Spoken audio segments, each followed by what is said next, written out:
Jerry Jones said he'd do right by Tony Romo. Instead, he's doing him dirty.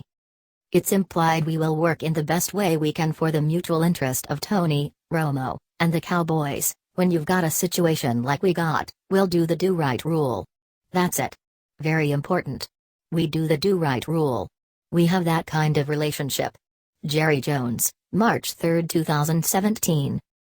At the start of the month, Dallas Cowboys owner Jerry Jones laid out his plans for how to deal with his beloved quarterback turned third wheel, Tony Romo, a Dallas folk hero Wally Pipped out a job by Dak Prescott and on the path to employment elsewhere, whenever Jones decided to do something about it.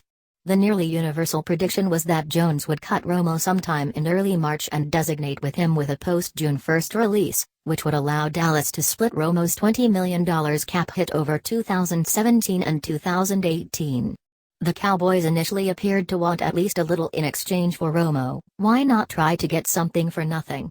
But then Jones made his comments in early March, which suggested that if Dallas couldn't trade Romo by March 9, the first day he could be cut, he'd get the gold watch release. Thank for your service, best of luck on the open market, and don't sign with the Redskins.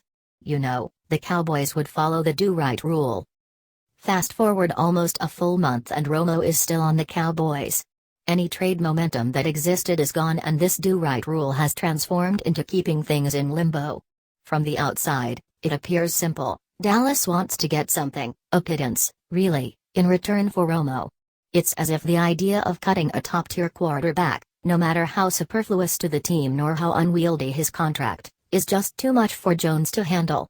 He's Tony Romo, after all. 8 months ago he was about to get under center for a Super Bowl contender. And now he's supposed to be given away, for nothing?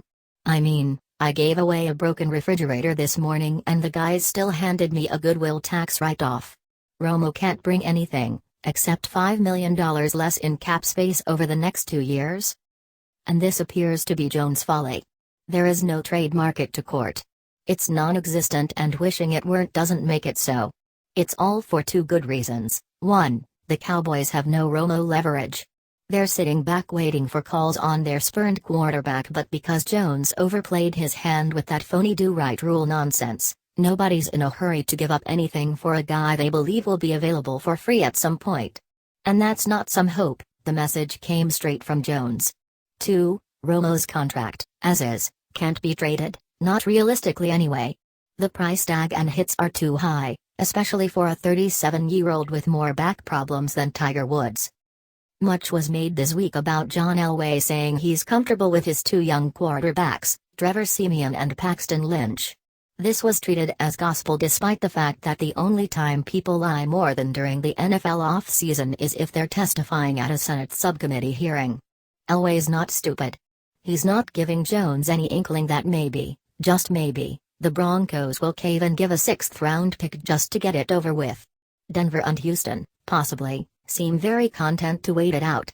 They know Jones isn't going to keep a backup with a $25 million cap hit, no matter how much they like each other or how many friendly drinks they've had together. So they wait.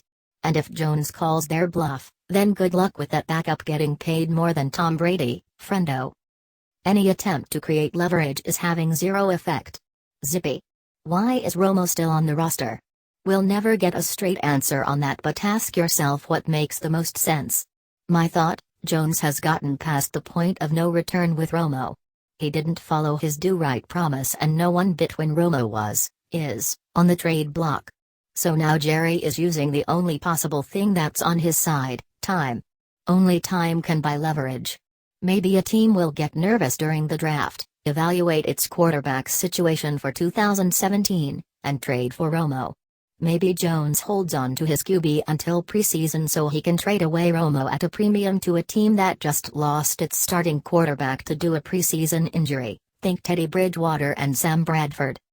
Whatever it is, you can't say Jones holding on to Romo doesn't make business sense.